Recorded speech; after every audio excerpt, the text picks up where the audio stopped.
Welcome back to WD FM, the official Walt Disney Family Museum podcast. We're your hosts, Brie Bertolacini, Content and Research Manager. And Chris Mullen, Senior Marketing and Editorial Specialist at the Walt Disney Family Museum. We have a really special episode today highlighting all the new and exciting experiences now available in the Main Street Opera House at Disneyland in celebration of the park's 70th anniversary. So later in the episode, you'll hear my interview with Walt Disney Imagineers who worked on these experiences. So stay tuned for that. It is definitely going to be a jam-packed episode. There's so much to talk about. I think before we head into the Opera House, let's take a moment. Chris, take us down Main Street, USA. Yes, let's go window shopping, shall we? We are excited to talk about Lillian Disney's new window on Main Street, USA, celebrating her contributions to Disneyland. Having a dedicated window on Main Street is one of the highest honors at the Walt Disney Company, was a tradition started by Walt Disney himself, and continues today at Disney parks worldwide. The window was unveiled in a private ceremony on July 13th, 2025, Walt and Lillian Disney's 100th wedding anniversary. After the ceremony, Disneyland recreated Walt and Lillian's Tempest Fugit anniversary celebration that was held in the Golden Horseshoe in 1955. Now at the Golden Horseshoe, Disneyland recreated their anniversary cake, and the Walt Disney Archives displayed a handful of special artifacts celebrating Lillian Disney. After the celebration, a couple of the images that were selected from the Walt Disney Archives photo library were put on display alongside the cake for the public to enjoy. It is fitting to honor Lillian's impact on Disneyland with a window on Main Street, USA. From grand attraction openings to hosting foreign dignitaries, Lillian's support for Walt was always present. She stood by his side not only in moments of celebration, but also through the challenges and uncertainties that came with building a dream from the ground up. I'm still thinking about that 1955 anniversary cake. The window is located on the east side of Main Street next to the Disney Showcase Shop and right after the Opera House if you're coming in from the front of the park. There is a balcony that has been decorated with flowers to coincide with the theme of her window. The window reads, quote, "Lily's bountiful blooms, flowers and fancies, inspiring world of color and happiness," end quote, with her full name included on the window, Lillian Bounds Disney.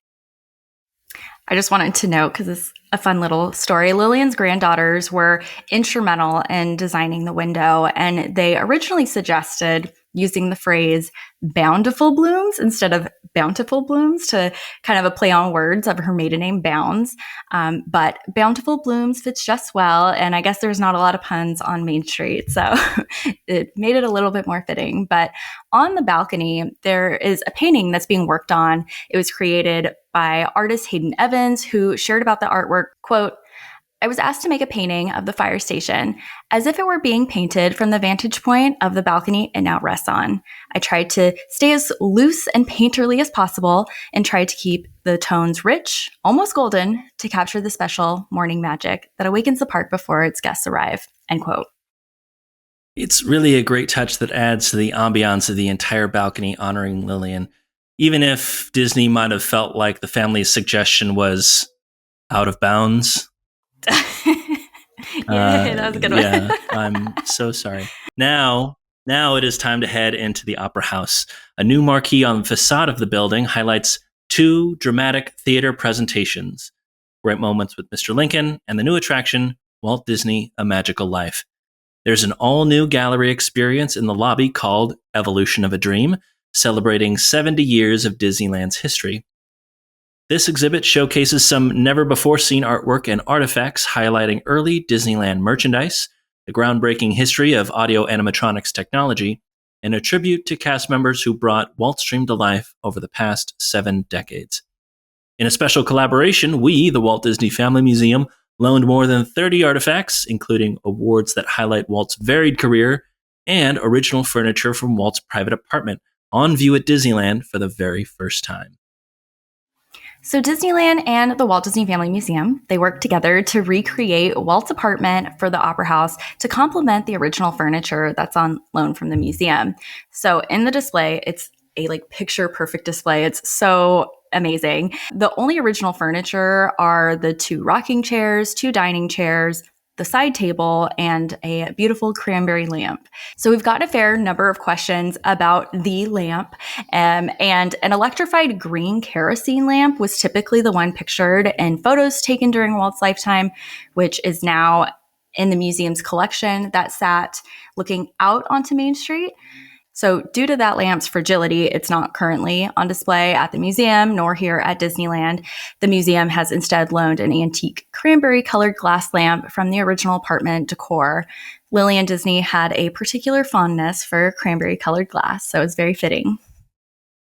These delicate artifacts went through a meticulous 1.5-year preparation process at the museum, led by Director of Exhibitions and Collections Marina Villar Delgado, involving nearly every member of our museum's exhibitions and collections team before traveling to Disneyland for installation. Before it was determined if the selected artifacts could travel to Anaheim, conservators assessed the condition of each item and formed detailed treatment plans. The three-dimensional award statuettes and plaques in particular, many of which were previously on view in the museum's awards lobby and needed to be temporarily deinstalled, required cleaning, polishing, and structural stabilization. So another special object is an antique tilt-top table that includes an intricate floral beaded embroidery under the fire screen. This was determined to be too fragile to be on display for the duration of the loan. The museum team photographed the original textile tabletop and created a near identical facsimile to go in its place, ensuring both the safety of the original and the authenticity of the replica. So while a loan of this size and lengthy duration takes a considerable amount of time and dedication to complete, it is a privilege to be able to contribute to an exhibit that gives Disneyland's guests a more intimate and personal glimpse into the life of Walt Disney. A selection of Walt's many awards are on display, as Chris mentioned, and these awards that were selected highlight his conservation, patriotic, and educational accolades, as well as celebrate his incredible achievements in film and television. So, Chris, do you happen to have a favorite award on loan? Thank you so much for asking. Not to be pigeonholed, but my favorite award on display and a regular on any tour that I give is the plaque from the Racing Pigeon Association, given in 1958 for, quote, the greatest contribution ever made to the sport of racing pigeons, end quote. This award was in recognition of the short film The Pigeon That Worked a Miracle. Walt took an interest in the sport of pigeon racing and decided to produce a segment about it on his weekly television show, the then titled Walt Disney Presents. The episode, The Pigeon That Worked a Miracle, was a light adaptation of the book Pigeon Fly Home by Thomas Leggett. In the episode, Chad, a 12-year-old boy, a very, very typical name for a 12-year-old boy, sustained an injury during a baseball game and was confined to a wheelchair. The doctors are convinced that his paralysis is psychosomatic and triggered by fear because Chad is too afraid to attempt to walk again. During this time, he picks up a new hobby of racing and training pigeons. When his favorite pigeon, Pidge, very creative name, is in peril, the desire to save Pidge gives Chad the determination and strength to get out of his wheelchair and walk again. In the episode, the Santa Barbara Ventura Racing Pigeon Combine was called upon to provide the pigeons needed and to organize the pigeon release for the climactic race. After the episode was released, the National Pigeon Association presented Walt Disney with the James R. Lamore Award. This award is presented to the person who, in the opinion of the committee, has done the most service to pigeons that year. That was my bird in the hand. Bree, do you have a proverbial bird in the bush? Well, I just have to say, before we get to one of my favorite awards that's on loan, I know the museum staff, and especially you, Chris, were very devastated when this award is on loan. But I think I've heard that the Disneyland staff really has an affinity for this award too. And when I was talking to some of them when I went to go see the loan, they were pointing that out. And I was like, oh, I'm so glad. We're kindred spirits. Everyone loves the Pigeon Award. Well, they've got taste. And this award is the stale bread that's been thrown out for a pigeon to eat. So, yes, as long as it's being appreciated and as long as it's coming back to the museum at some point, then I'm glad to share it with the world. It's not gone forever. It's just a loan. It's just racing somewhere. Yes. Well, there are so many wonderful awards that guests of Disneyland can discover. Through my research of each of the objects, one that I didn't know too much about was the Walt Disney Commemorative Medal that was presented to Lillian Disney by President Richard Nixon.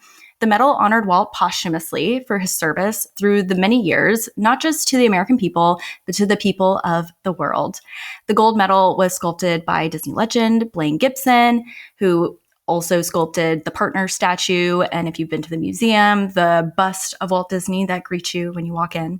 So the original one of these medals that Blaine Gibson sculpted is currently on display in the Opera House.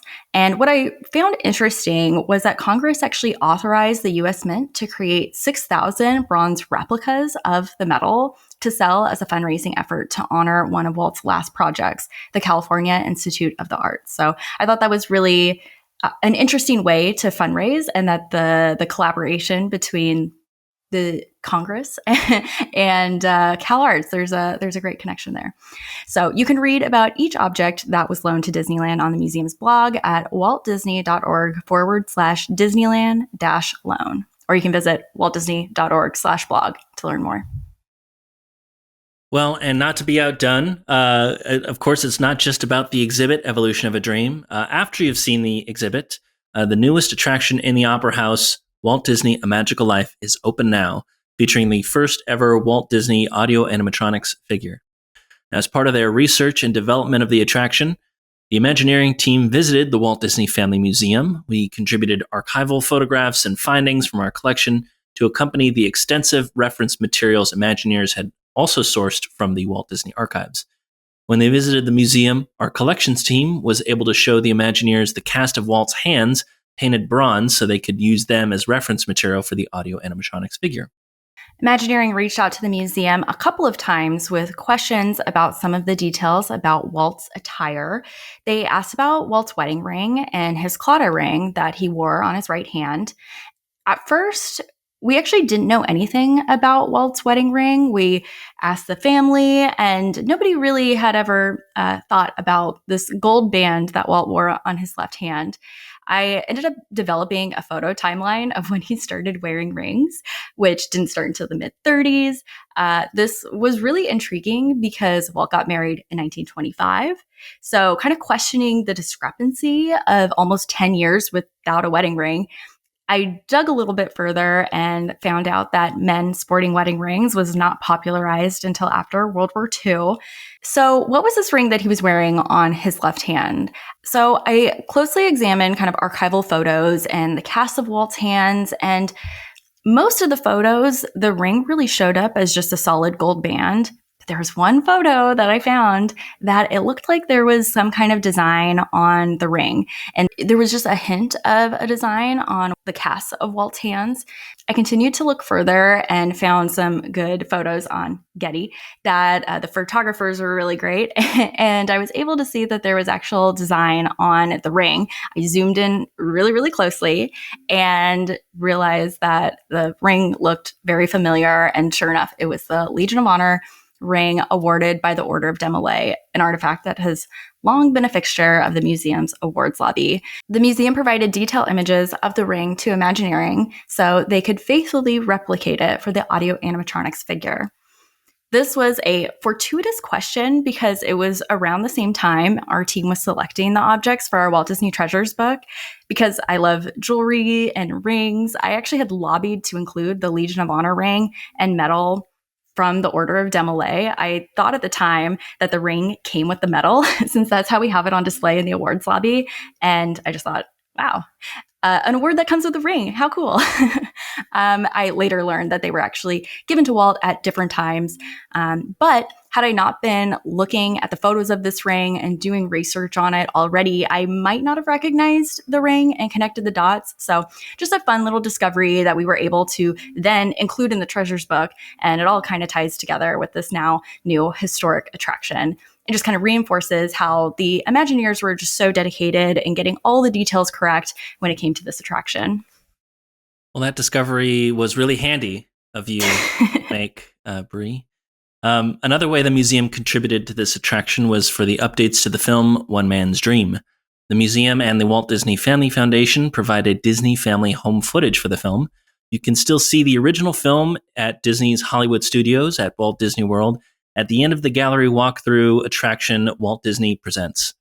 We also provided archival interviews of Walt's peers that worked with him for the compilation that can be found in Evolution of a Dream. In many ways, this attraction ties to the mission of the Walt Disney Family Museum.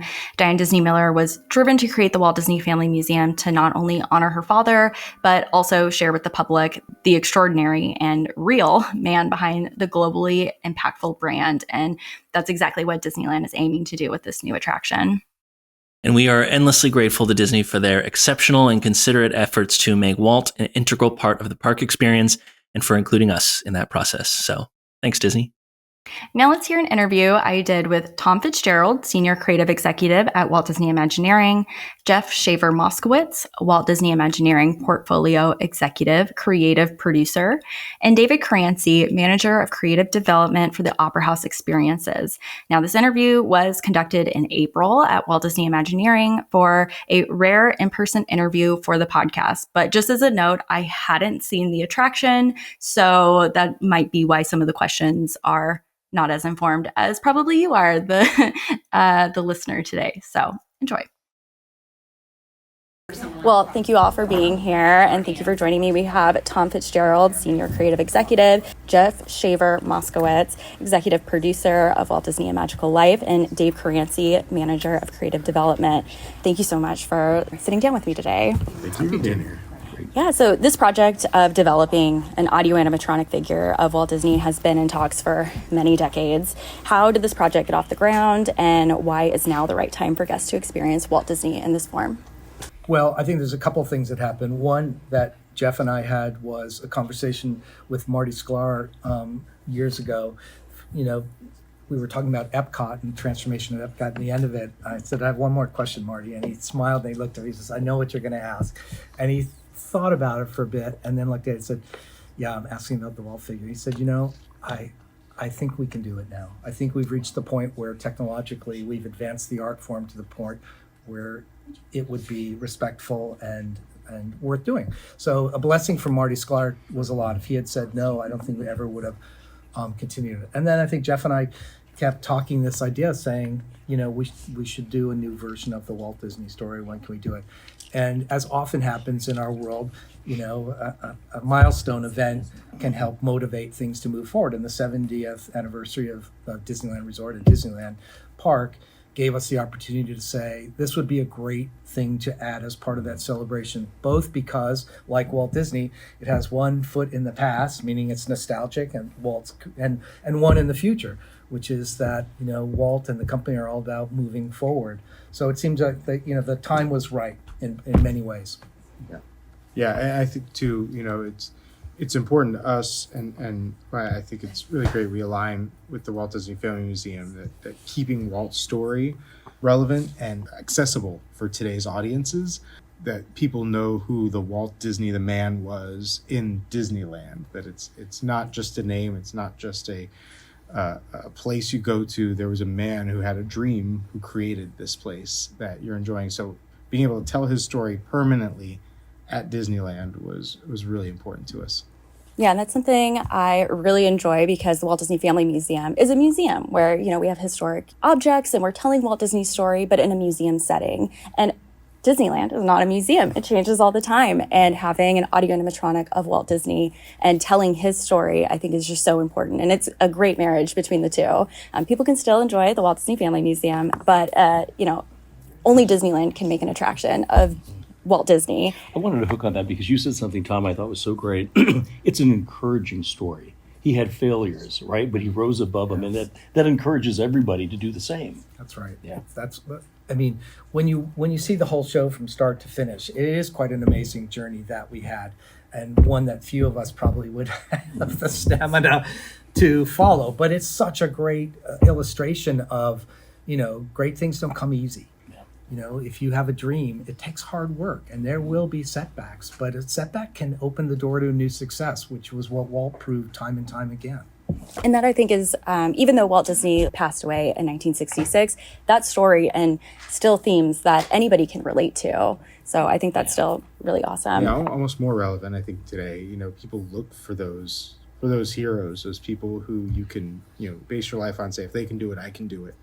And for me and for many others who are fans, like, that was part of what we loved about him. He wasn't somebody who just, he came from nothing and came to, Los Angeles with one bag and a little bit of money, and he just had the drive and the heart to create, and look what he created. Right?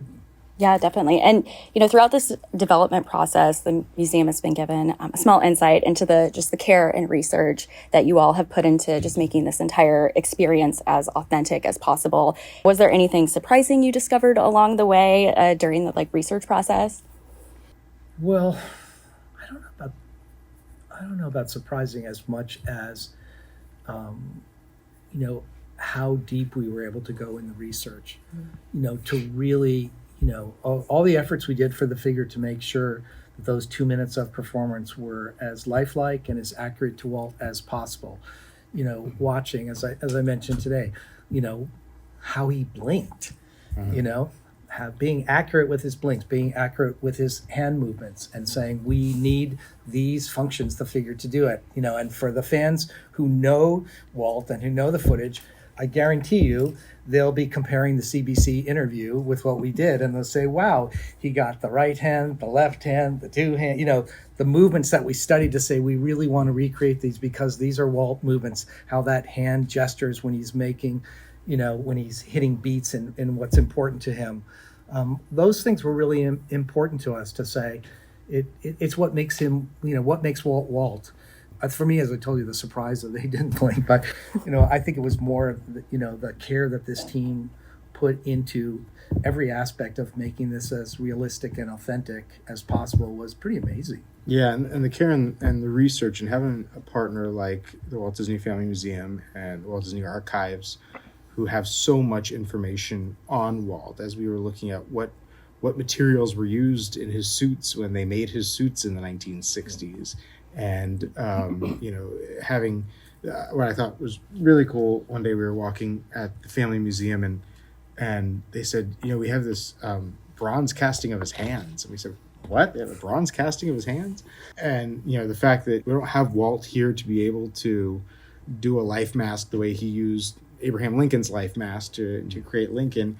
We have a lot of photo reference and things like that, but to actually have a casting of Walt's hands that only the Family Museum would have was extremely helpful. And just all of that, the layers and layers of care and documentation and information that we had access to try to make this the most authentic presentation of Walt was everything to us.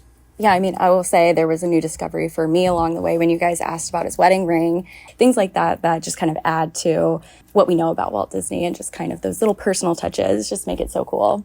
Even the setting that he's in, while it's not an accurate recreation of his office, there are recreations in it that are very accurate. The storyboard, that has, the map of Disneyland with the attractions that were coming, with photos of the jet, with a photo of Mr. Lincoln, with the Walt Disney World property, with Cal Arts, with movie grosses, recreating those things authentically, just makes the whole thing that much more believable. To say this is as close as most people get. Now, we are very fortunate because we have visited his office over in the animation building several times during the course of this production, and it's always a treat. Always a treat to go over and discover something new. And what were the records he listened to? And what's that? Why is Ed Wynn on his storyboard? What were the scripts that were in his pile? Scripts that he said, I'd never heard any of these films. What were the fun things that were on his desk, and the pushpins and the detail. So, the team of Imagineering that gets to recreate that and get as close as possible have so much fun doing that too. To say the phone is an accurate reproduction of the phone that was on his desk. The plane model is a recreation of that. Yeah. So there is a lot of detail. The books that are behind his desk. His briefcase that's down underneath his desk. His travel bag. Getting to recreate those things so it is as close as possible to, again, we're doing the illusion of life. It gives you the illusion of being in Walt's office, because we did want to use what was out the window from the TV set and say, well, no, I grew up seeing that. Well, it wasn't really his office. That was a set. So we sort of did a mashup to say, emotionally, what'll give you the most emotional impact of being in his office. And that's what we used as a guide for what pieces we selected. I have to tell you, Tom, I actually didn't know that was not his office. See, I spoiler thought alert. it was his office. I know, we all did. But when Yeah. you do watch them, once you start looking back, then you go, oh, yeah, Yeah. that's not And his we office. realized the view out his window on those Disneyland intros was actually kind of where the Frank G. Wells Yeah. building is now. Is that right? So Oh, it was okay. looking at the studio with like his office didn't actually have it. They just found that as the best view The possible. best and view made back it- in that time. And then, so we had an Imagineering artist paint that view, which is what we used. So that's the art that you'll see out the window. So everyone has had, I think everybody has had such a great time working on this project because, you know, it's a very emotional thing to bring Well- this show to life. And everyone wanted to be, you know, everybody gave 1,000% to get it right. I think there's not a lot of companies either that have the deep heritage and tradition and culture that we have with a founder that is so important to us. You know, so many years later, right? Almost 60 years later since his passing, but still we talk about him as if he's still here, right? And he influences us. How many companies have that? Yeah. Right? Yeah. It's definitely a blessing to have, and to have people who care that much about one particular man, right? Yeah, that's incredible. Was there one piece or one thing to like recreate in the office that like you were excited about? Piece to recreate in the office. Because the briefcase, the one time I went into the office, I was like, I have to have that That briefcase. travel Yeah, Great. Yeah. She should make those. Yeah. exactly. Super looking bag. Totally Yeah. that one. I would. I know. Did you have to recreate that, or were you able to find? Yeah. Yeah. Okay. And it's a made as a show set piece. It's not a real Yeah. real bag. It's It's not inspired by usable. the real bag. Yeah. inspired by, but you know, true to detail. Yeah, I think our props team and Katie, who's our show set decorator, had a lot of fun researching all those things and things that we were finding out. Like there's a cork globe for push pins on his desk. Those are really hard to find because those types of things degrade over time, and you just can't find them that are 60 years old, right? And so Did we make one or buy one? they made one. Oh, cool. That's incredible. I love So that. yeah, Let's sell those too. Yeah. bring them back on the market. The Walt Disney desk collection. That's what I need. I just There you bought my first little Wenton Coon. I had to get a vintage one, just like in the same era that Walt had on his desk. And of course, mine came broken. It's a little clover, and now it's exactly like Walt's because his is broken. We Yeah. were actually really fortunate. I found the company that made that original little bird in the cage. Oh, wow. And they're no longer in existence, but I was able to research exactly what it was, and we found the exact one for like $1,500 on eBay. And when we got, it's exactly the same thing. When we got it, the bird still works. Oh my Oh, god! So that's cool. one of the things we'll have on display. Now, it is not the actual one, Yeah. but it is made by the same company that built these as a, you know. That's See, those are the stories the fans are going to love. Yeah. It's like, okay, tell me all the things that I should know. What are the hidden wonders within this Yeah. exhibit and the pre-show and the main show? Yeah. Are there, I guess, like any Easter eggs that you hope that's, you know, a fan finds, or maybe that doesn't give anything away, that you're like, notice the one little thing, or I don't know. Oh, I know there's a hidden Mickey in the view out the window.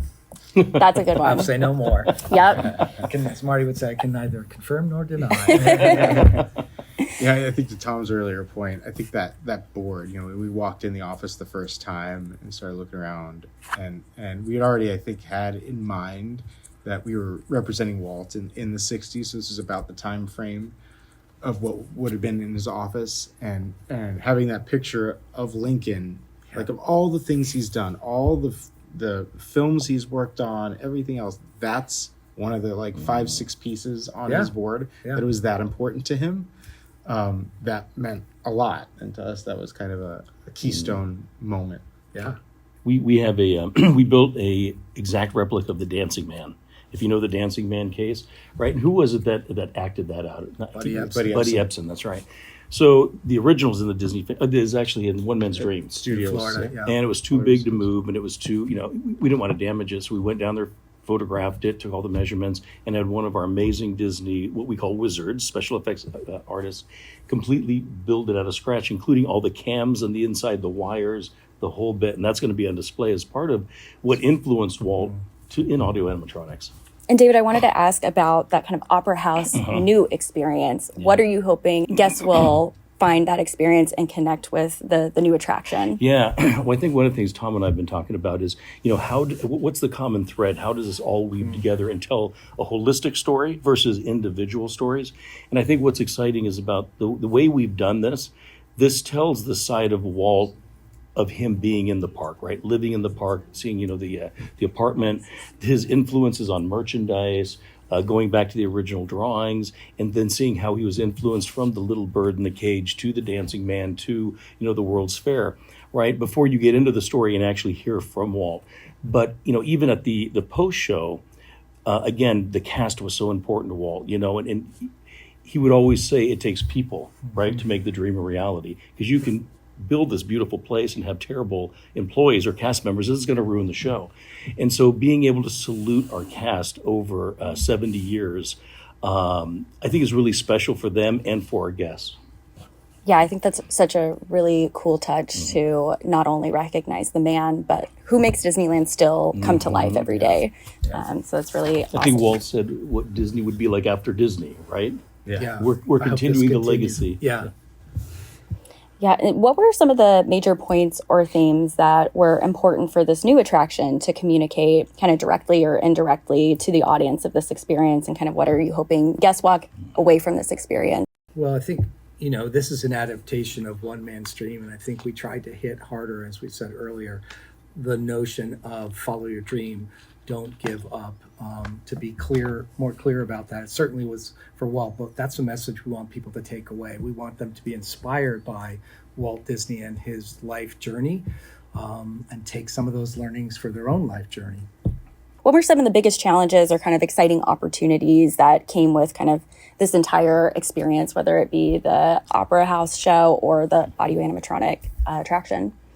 I think for the Opera House show, we didn't want to just present another gallery show. We've done that many, many, many times, right? And there's an audience for that. Not everybody rushes the gate and runs into the Main Street Opera House, but it's usually something that maybe towards the end of the day, as they're strolling around, they go in and experience. So it was important for us to create a new show with new things that would draw people in, which is one of the reasons we wanted to show Walt living in Disneyland in his apartment. Even though, again, this is inspired by his apartment, it's not his apartment. It gives people an idea of what it could have been like. Walt standing at the window looking out at everything that he built. And we feel that that's going to be a draw for people to want to come in to see it. Yeah. And for me, I think, it goes back to the earliest stages of the project. We knew we wanted to bring some new magic to the Opera House, but we did not want to lose great moments with Mr. Lincoln. It's so integral to the DNA of Disneyland and so important to Walt. And so, we brainstormed quite a while for okay, do we remove the show and introduce the new show and do the switch out constantly and all those things? And until we said, why can't we have both? And really started to research the turntable. Can we fit a turntable in this, 1955, 1954 building, and get it in there? And, I think there's an amazing story of just the amount of engineering the Imagineers put into that turntable, which was built here at Walt Disney Imagineering, entirely taken apart in pieces small enough to fit through the existing doorways of the Opera House and reassembled. That alone is an Imagineering feat of magic.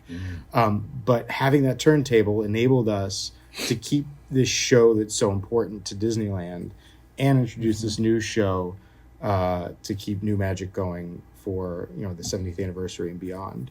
I think that was an early challenge that I was so proud of the team that we were able to overcome. Totally. By the way, I do think that people are going to be running from the gate at opening right to Lincoln Theater now with this new show. Yeah, so that's the hope. Yeah. So, and again, to just build on what Jeff said, to not lose Lincoln. Yeah, I think it's great to have a theater that can house more than one story, which I think is so important for the future. Flexibility, and a lot of it is. For most guests, I don't necessarily think a Lincoln show is something they do every time, but they want it there. When they do want to see it, it's something you want to make sure it's still there. And this will give the operators the ability to decide when and how much, and it can flex depending on seasons or July 4th or whatever to say you're not losing, you're gaining, which I think is really great. I want to hook on what Jeff said, because I don't think people really understand when you're working in a park that's 70 years old and you have challenges. You know, when we built Walt's apartment, we built it in one of our warehouses off property, but we had to build it in such a way that we could tear it apart and fit it through a 3.5 by 6 foot door, right? Because that's all we had. And it was amazing to see how the artists were able to actually do this like a puzzle, take it all apart and actually bring it in. Yeah. That shows commitment, I will say, because keeping great moments with Mr. Lincoln was a priority, and it wasn't just, well, it's already there, so I guess we can just keep it and just add to it. That there was a really concerted effort to develop something like a turntable so that you can have both. Yeah. And I think guests will really appreciate that. I think so. I mean, it was very easy for us to do it in foam core. Yeah. Yeah, the model looks great. When you see what that simple decision triggers, it's quite extraordinary. Yeah. And then the fact that you have to take it apart and put it through, the eye of a needle. Yeah, right. That's, and that's something the guests don't need to know and probably never know. Yeah. But that's just part of the process. That's the kind of fun to do the impossible. Yes. There we go. I think that's a great place to end. So thank you guys so much for your time and all of your hard work on this project. Thanks for the partnership. Appreciate it. Yeah, we definitely. appreciate the partnership. Well, that was such a great interview. It was really great to hear more about how Imagineering figured out a way to keep both Great Moments with Mr. Lincoln and the new show, Walt Disney Magical Life. It's fitting that something that meant so much to Walt and is such an important part of Disneyland and audio animatronic and attraction history continues to be a staple at Disneyland. Exactly. That was such a fun conversation, and I'm glad that all the Great Moments with Mr. Lincoln fans will probably had a very big sigh of relief that he's not going anywhere. He's rooted to the ground.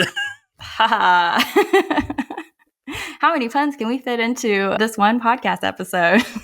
It's not over yet, but we are bringing this episode to a close. To read more about the objects on loan at Disneyland and about the collaboration between the Walt Disney Family Museum and Disneyland, visit our blog at waltdisney.org/blog. Subscribe wherever you get your podcasts. Follow us on all social channels at WDF Museum for all the latest updates. In honor of Lillian's Disneyland window, bloom where you're planted and keep moving forward. Bye. Bye.